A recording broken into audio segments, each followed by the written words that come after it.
Так, картинку видно? Видно, Меня слышно? слышно. Ну ладно. В общем, смотрите, это рукопись 1290 года, которую мы уже несколько месяцев назад упоминали. Там есть один из самых старых глоссариев идиша, и помимо этого в ней есть всякого рода магические, значит, заклинания на лошен-койдыш, на священном языке, на арамейском и на идише, на вот такого старинном идише. Не факт, что они написаны были в том же году, в 1290, когда и основная часть рукописи, потому что там, похоже, были вставки разных авторов. Ну, в общем, мы читаем вот внизу. Читать это сложно я не предлагаю. Заклинание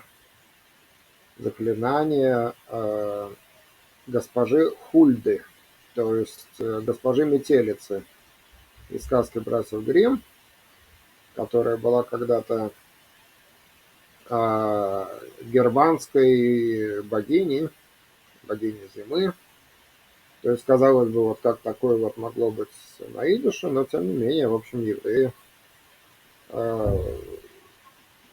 прибегали к каким-то заклинаниям окружающего немецкого населения. То есть, в общем, опять же, это нам показывает, что культурные контакты были на разных уровнях. Это не только эпосы, но и вот такое вот. Магия, заклинания. В этом же тексте есть какие-то алхимические формулы, значит, есть обереги, есть всякие разные формулы для достижения того-то и того-то, какие-то там шифры, как писать, значит, шифрованными буквами. Ну, то есть вот такая вот интересная вещь.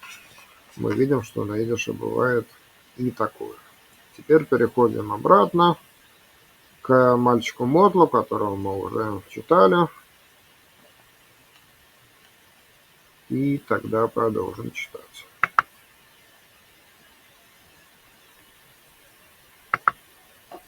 Вот, текст виден? Да, видно. Ну вот, повторяем, потому что, в общем, несколько раз, видимо, нам придется это читать, чтобы освоить чтение не совсем согласовками. Ну, давайте читайте. Так, мы прям с первого абзаца начинаем, Ну да? да. Так, значит, их гай Гей, мит гей, гей, их гей мит эйн, айх. эй, И гей mit айх. мит Их айх, гей mit айх. мит айх, То есть вот надо из, помнить, что здесь гей, а здесь айх. из given of Ингевет, ив ингевет, ингевет, ингивет of вифл ир вил as кейнер, наверное, да? кейнер, Кейнер in der Welt is nicht given azoi zufrieden цуфриден, mitten Voremen варамен, li, варамен, Varemen Lichtiken. ног пейсах. Вот еще раз я повторяю, что это, в принципе, одно слово. Это единая концепция, как бы после пасхальный период.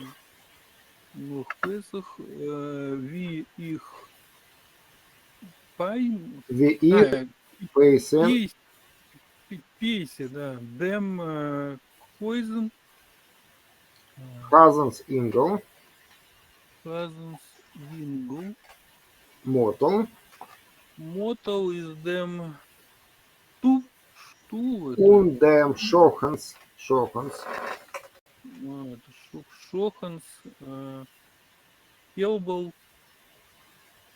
was me rift as руфтас, many, восьми руфтас, many да, по-моему, Мені. Мэни. Досход их, До хобих. досход их мотал, дем номен Дема номен gegeben. Мені. gegeben Мэни. То есть я могу пойти с вами на какие угодно споры, сколько угодно, что никто в мире не был так доволен теплым, светлым периодом после Песаха, как я. Еще раз повторяем вот эту хитрую фразу. Пейсе дам хазанс ингл. То есть, как я, мальчик Кантора Пейсе, мото, и Да. соседский теленок Дамшохан Скелбл, Мэни, которого зовут Мэни. Это, в скобках это я, Мото, дал ему имя Мэни. Да. Дальше. Так, Бейде Глайх, Угу. Хобом Мир Дев, Дорфилд. Дерфилд, Ди Эрште, Штраум, Штраун. Штраум, Фундер, так, Варемер, Зун, по-моему, Зун. Зун, Инем, Эрстон, Варемен, Нох. Ну, тут Это, дефис, то есть noch Pesach decken Tag, noch Pesach decken Tag. Вейде То есть давайте Глай. переведем. Оба мы вместе, что там, первые радовались, что первым лучам солнца, Почувствовали. почувствовали первые лучи весеннего солнца, по-моему, да? Тепло солнце. Теплого солнца. В первый теплый предпасхальный день. После Пасхали. Noch Pesach decken. А, кстати сказать, вот если мы хотим сказать предпасхальный, то как бы вы сказали? Ну, не знаю. Far Pesach decken. Фар. Да, то есть, например, довоенный период. Да, der Farmelhomediker период. А послевоенный noch Melhomediker. Странно, что в русском переводе у них предпасхальный день. Ладно. А в русском переводе предпасхальный? Да, а в русском переводе предпасхальный написано. Но это неправильно. И в первом абзаце, и во втором. Это перевод Шамбадава. Да, Да, это вот его. У меня есть вот. нет. Тут мы видим noch Pesach decken. Может быть, есть какой-то вариант мальчика Мотла, мне неизвестно, где какой-то черновой вариант, где в оригинале до пасхальный, но это очень странно, потому что как бы мы говорим о весне, весна начинается уже после Песаха, то есть не до. Да, есть, кстати, где-то, где можно взять в оригинале, потому что у меня вот она у меня вот есть этот Тивье молочник, он у меня есть в оригинале, прям в бумаге, а вот Мотву нет. Значит, так. Ну, видимо, надо сравнить разные варианты, но, в общем, как мы видим, вот в этом издании это Вот у меня вот такое издание у меня. Вот. Угу. Красивый, издательство «Дом», детская литература с картинками. Ну, детская книжка хорошая, шрифт хороший, но вот почему-то тут везде написано предпасхальный. Ой, сейчас расскажу, сейчас открою. Вступление. Да, предпасхальный день, что в первом издательстве, что во втором. Такая вот.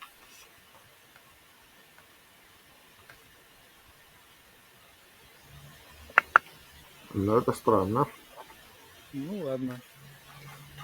какая-то вариация, значит. Ну, может быть, надо будет проверить. В общем, в этом варианте однозначно после пасхали. Beide gleich, теперь я сам немножко читаю. Beide gleich. Haben mit der Schmeck dem Reich von dem ersten grünen Gräsel, да? Was riecht, sproßt aus von der Norvos obgedeckter Erd. Und beide gleich sind mir herausgekrochen von der finsteren Engschaft, Kalifornien zu sein, dem ersten süßen, lichtigen, warmen Frühling worden. Значит, и оба мы почувствовали запах первой зеленой травинки, грызла, которая выползает, прорывается из только что открывшейся земли, то есть сошел снег, и вместе мы выползли, да, выползли из темного энгшафт, то есть из темной тесноты, принять первый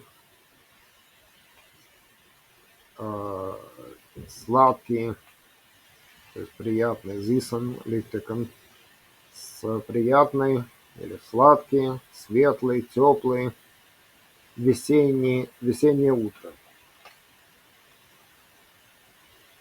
Ну, то есть можно себе представить, что это было перед Пейсахом, в принципе, но в этом тексте речь идет о времени после Пейсаха. Их Пейсадам Хазенс Ингл Мотал Бин Аройс. Это Калтон наслыхан Keller, was schmeckt mit Säuerteig und mit Refues. Und Menge, dem Schockenskabel, hat man herausgelost, noch von der ärgeren Ipisch. Von der klein, finster, blotig, schmutzig, Stelchel.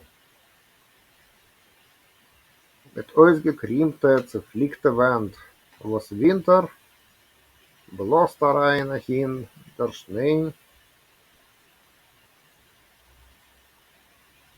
und Sommer,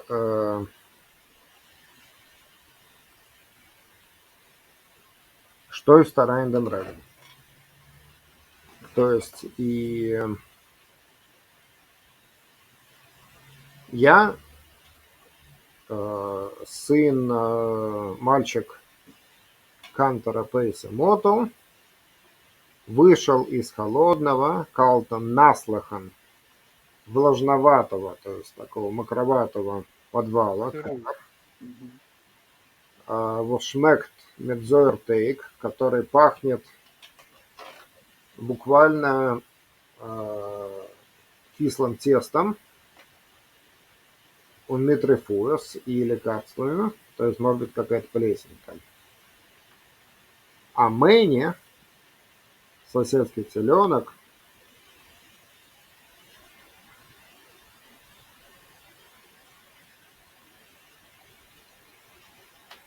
вот на разгилой, значит, Мэни, соседского теленка, выпустили из еще худшего ипеша. Ипеш буквально это вонь. Вонь, неприятный запах. В данном случае, в общем, из еще более гадкого места. Из маленького, темного, грязного,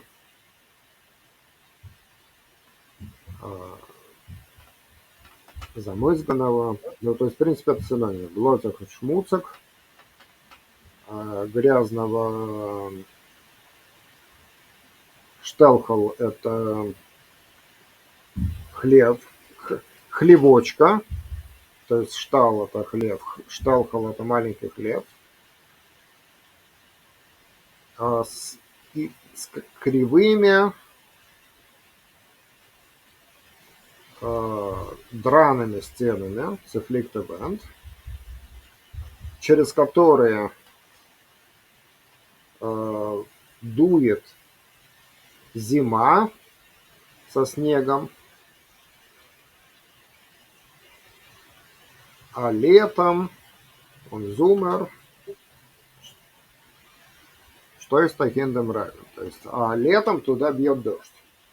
То есть, значит, теленок находился в каком-то месте, где дыры в этих стенах, и туда попадает снег, туда попадает дождь. То есть, в общем, теленок находился в еще более худшем положении, чем мальчик Морган.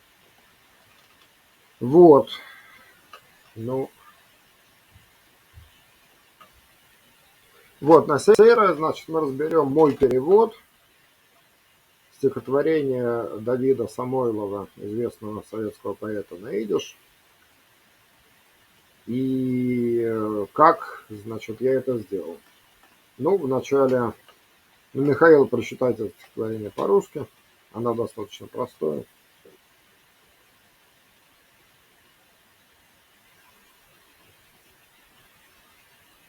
Или я прочитаю. Ну, давайте я прочитаю. Ну ладно. Или вы прочитаете. Ну, прочитайте.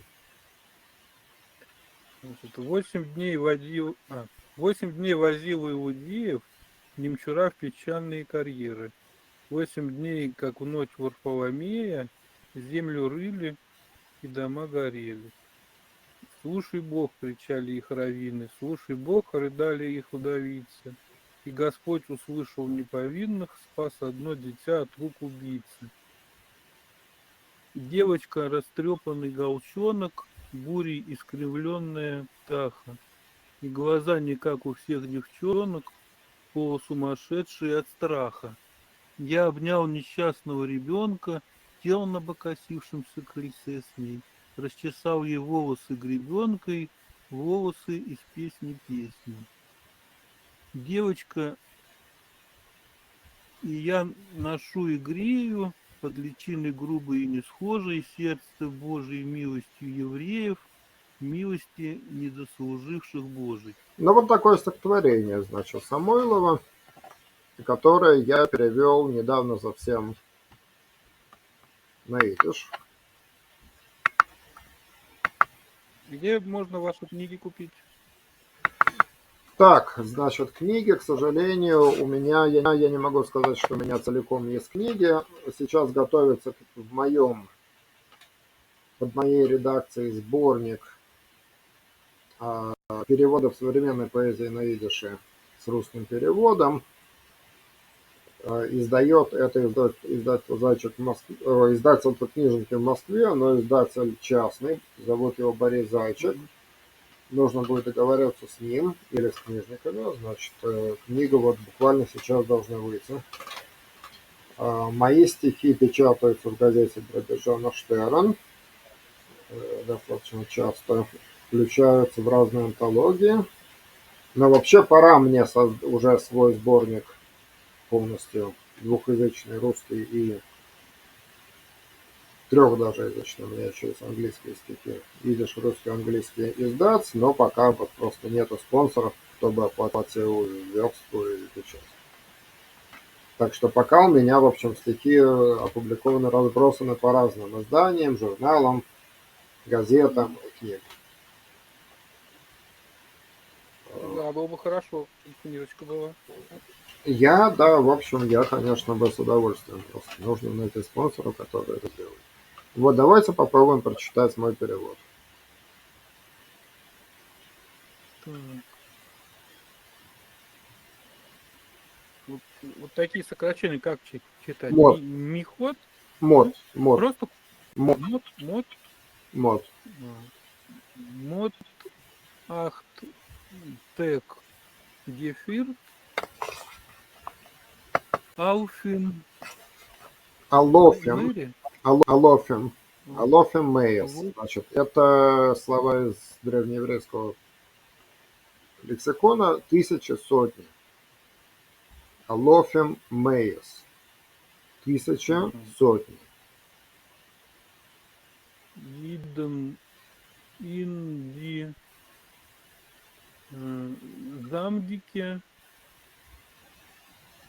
карьер, Карьера. карьер, Замки карьера. карьер, Карьера. карьеры. М, Михот, Мод. Мод. Ахтек, Не мехот, а мод. Мот, Видите, как сокращено? Мод Ахтек. Мот, Ахтек, Ви из Ин. Виин Бартоломе. Бартоломео. Бартоломеус. Бартоломей.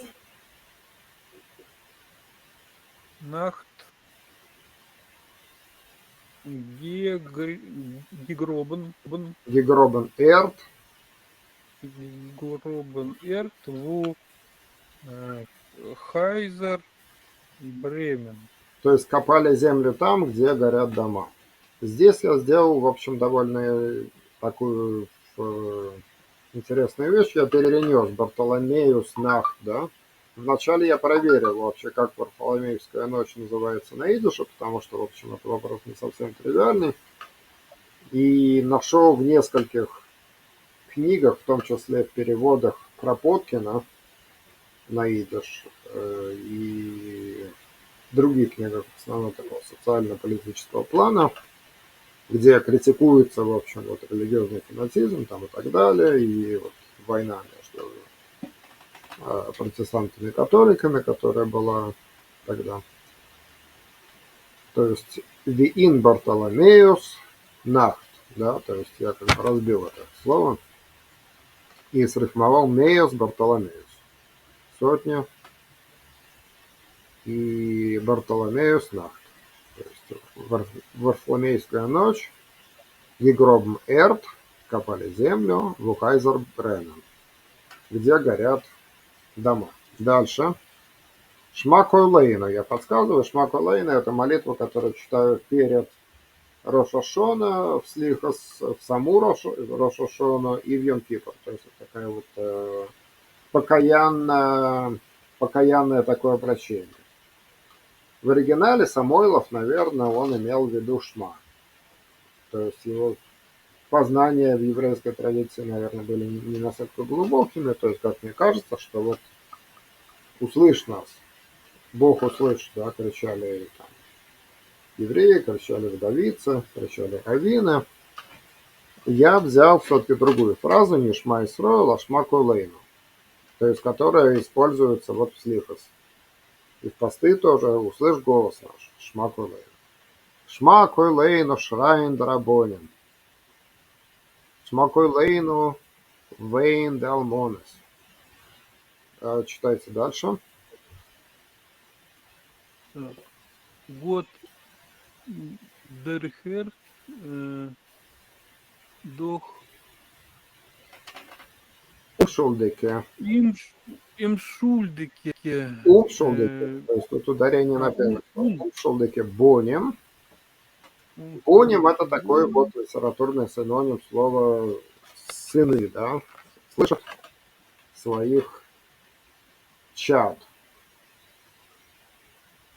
Своих невинных чад. А в Эйн Кинд дальше Ход Эр Гехат. Рахмонес. Рахмон. Рахмонес. То есть одного Бог слышит своих невинных чад, одного ребенка пожалел. Рахмонес Хобм это значит жалеть. Рахмонес Хобм. Ну, то есть, как мы видим, перевод вполне точный. И в отличие от русского текста, который, в общем, звучит скорее там как-то вот полухристианский, то тут получается вполне такой еврейский текст при переводе на идиш. Мейделе, а галкеле, галка, в общем, она и есть галка, то есть галчонок, а галкеле цифликта, как растрепанная галка. Дальше попробуйте читать. Ницу Кундер Дайчер. Дайчер. Дойчер. Дайчер. Дайчер, да. Дайчер. Фейри. Фаер. Fire Вьюга. в юге, да. Вьюга, то есть девочка, растрепанный волчонок, спасшаяся от немецкой огненной вьюги. Там буря в оригинале, а тут вьюга, но в общем смысл такой же. Und eigentlich mit Mädelsche Багликта. И глазки не счастливые девичьи, нор von Scheuder пахот халд мешуги. Вьюги мешуги сосновал, то есть и глазки не девичьи счастливые, но от ужаса, страха. То есть вот такой шойдер паха, то есть от ужаса и страха полусумасшедший, полубезумный. Понятно все по грамматике, как построено предложение? Вопросы есть? Пока нет. Ну, дальше читайте. И хоп, Хоп, дос, хоп, хоп, это сокращение. хоп, дос, немен, Небах, небо, кин, арум, генумен. то есть я несчастное дитя обнял. Тут я сокращение применил еще раз. Зицмер, то есть вместо зицн мир, зицмер. Зитмир, канек, ну тут крум, Крум месукан. Месукан это опасно. То есть сидим мы на крыльце опасно кривом, то есть которое готово обрушиться. Тут я немножко усугубил оригинал. глай хуншир, шарим, да, по-моему?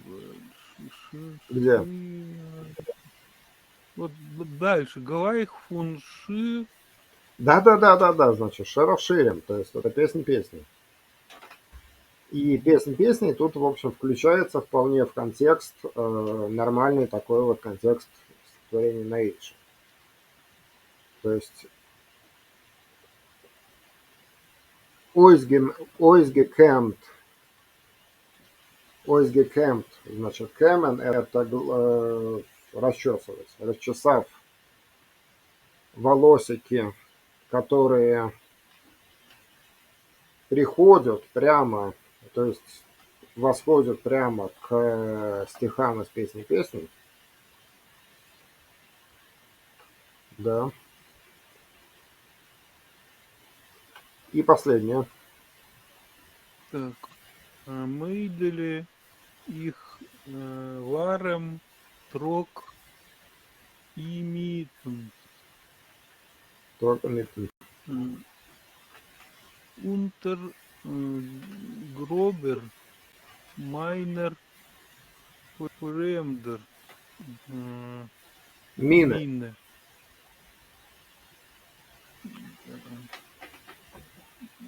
Так, это у нас Брохим Нет, Ребин? Брахмим Рабим. Это фраза из молитвы Шмонесра. Брахмим Рабим. То есть Всевышний все делает в великой милости. Брахмим Рабим. Ой, хахарц фунейден. То есть благодаря великой милости Всевышнему я ношу, несмотря на чужую личину, мина, как бы, ну вот выдержа тоже используется это слово, то есть несмотря на грубую, чужую мину, в смысле вот физиономию, благодаря великой милости Всевышнего, Брахман Рабим, ой хахарц фунидом, я несу в себе тоже сердце евреев. И последнее, Брахман, в милости, возей кумт нет фардина, в милости, которую им они не смогут заслужить. Возе кумт нит цуфардином, что которым не придется ее, то есть вот рахмем, заслужить фардином. Да. Вот, но перевод, в общем, смотрите, перевод точный. И советую его прочитать, потому что, в общем, тут, если сравнить оригинал с переводом, можно увидеть, что, в общем, смысл такой же, смысл сохранен, но оригинал, он более как бы приближается к... Это действительно еврейский текст получается, в отличие от самого Самойлова, у которого он такой вот парахристианский, близкий к русской традиции, то есть как бы там еврейского очень мало. Вот, и в переводе вот брахмем рабим это достигается за счет ввода разных традиционных гебраизмов. То есть у нас тут есть и брахмем рабим, бонем, рабонем срифмовано с бонем, рахмона с рахмем.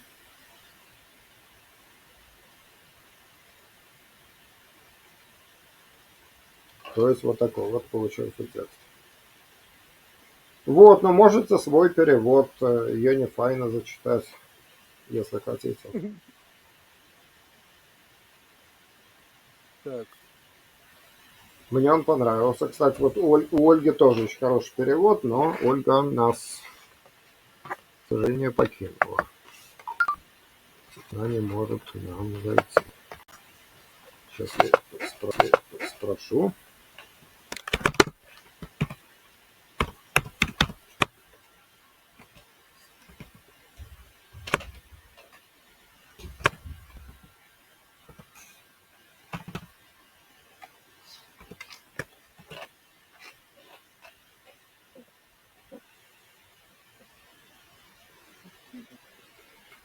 Значит, Ольга перевела это стихотворение Йони Файна на русский и на украинский.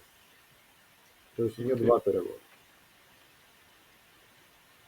Как человек, живущий в Донецке,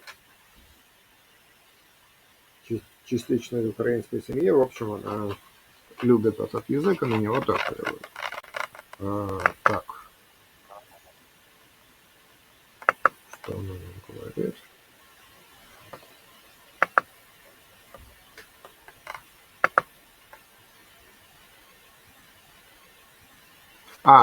Занята она. Ну ладно. Занято так занято. Вот. В общем, ну что, в общем, звук у нас после некоторого количества глюков вроде нормальный, да? Да, нормальный. Тасмо... Посмотрим, если запись будет. Что? Я говорю, посмотрим, будет ли он на записи. Да, потому что вот написано идет запись.